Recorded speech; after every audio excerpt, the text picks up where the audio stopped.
here we go. So, does anybody know what minimum wage is? Yeah? I don't know the dollar amount, but it's the minimum amount of money you get paid per hour that the state has to provide for you. Oh, the Like state company. doesn't have to provide for you, but it's like a law, if that's what you mean, yeah. So it's by law, the minimum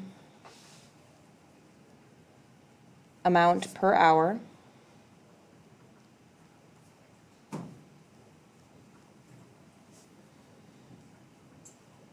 an employer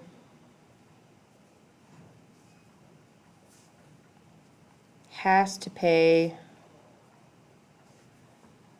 employees.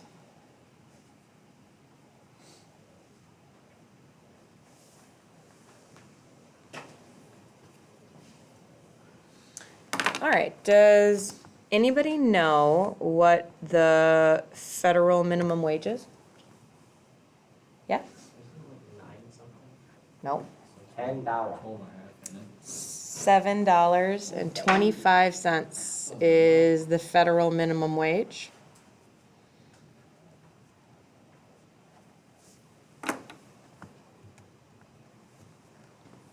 How about the Minnesota minimum wage? $10. It is $10.85 for large employers. That means like if you work for somebody who has a big company. And it is $8.85 for small employers.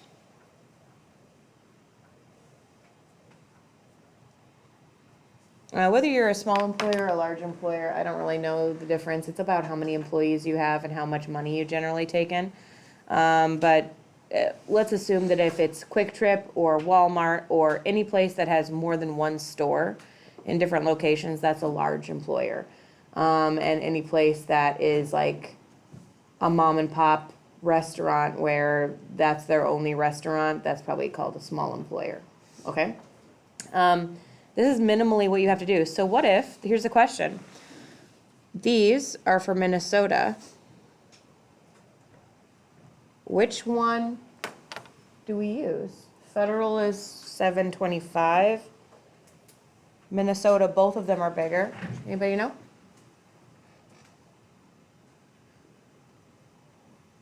You use whatever's bigger, no matter what. So in Minnesota, we don't even care about the federal because we never use it. In Minnesota, it's either going to be this one or this one, and it is never that one. Okay? But if you live in a state where the minimum wage is either not laid out, there are some states where they don't like say what the minimum wage has to be, then it defaults to the federal minimum wage. Or if the state is somehow less, I think Alaska is less than the federal minimum wage, and then you have to go with whatever one's bigger, so. Okay, anybody know what gross pay is? Yeah? The amount you made before your employer takes taxes. Yes, the amount of money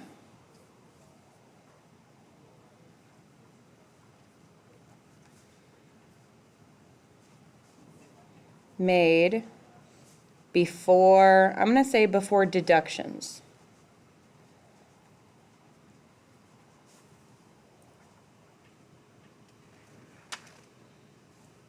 Because taxes isn't the only thing taken out.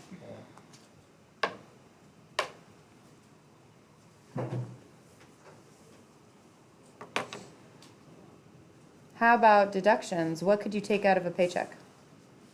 We've already talked about taxes, right? Yeah. So this is, I'm gonna write money taken out of your paycheck.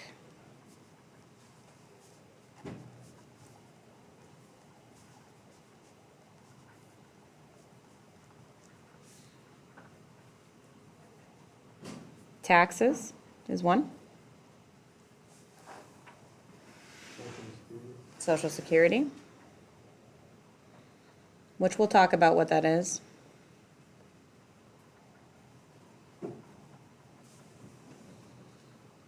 What else could they take out?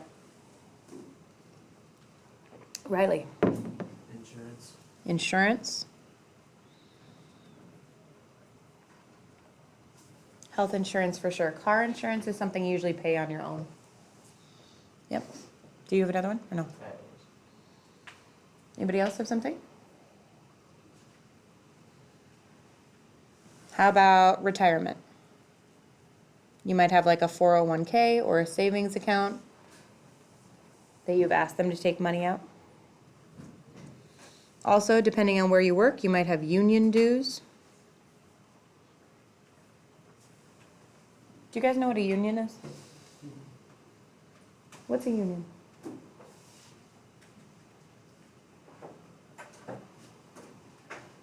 Want me to go to somebody else? Casey? Looking at me. Yeah, I was looking at you. Yeah. Union is like a group of people that are together to be stronger against a company, Mm-hmm. so that they don't get forced to do whatever the company wants. That's right.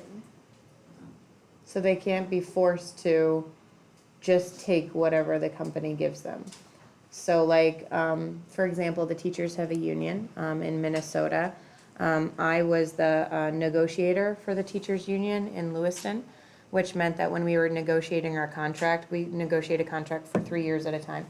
So when we went in to negotiate our contract to see like what our raises would be or what rules they wanted to change about what teachers could do, you know, and stuff like that, that I was one of the people that went in to speak for the teachers to come to a settlement with the school district, essentially. So I was one of the people who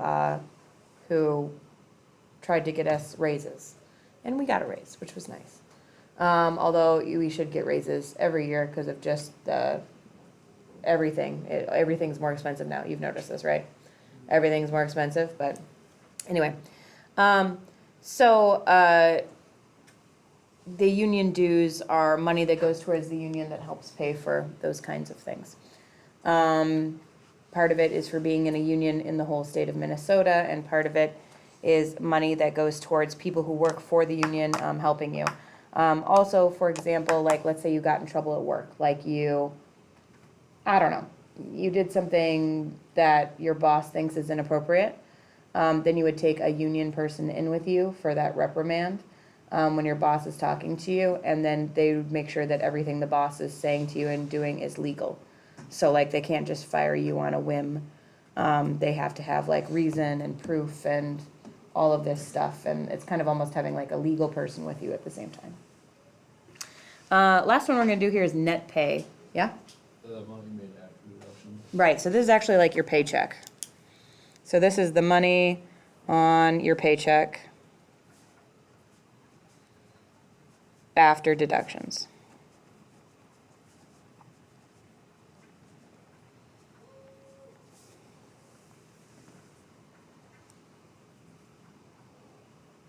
Which is anyone who has had a real job, and by real job, I mean a job where you got like a physical pay stub, has known, not something where, you know, you're working for your parents. That is a real job, but if they're paying you under the table, your parents aren't probably, unless they're real sticklers, your parents probably aren't like, okay, I owe you $100, but I'm gonna take back $10 for taxes, and then I'm gonna take back $2 for Social Security, you know, like they're probably just giving you the money.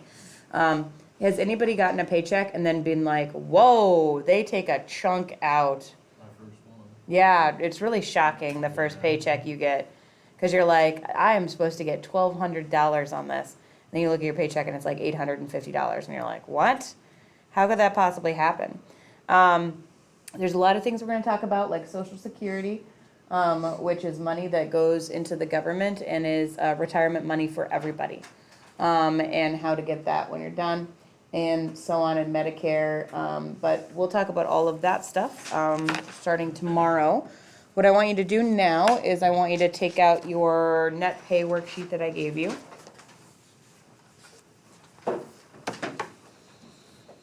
Okay, I'm just gonna do a couple of these.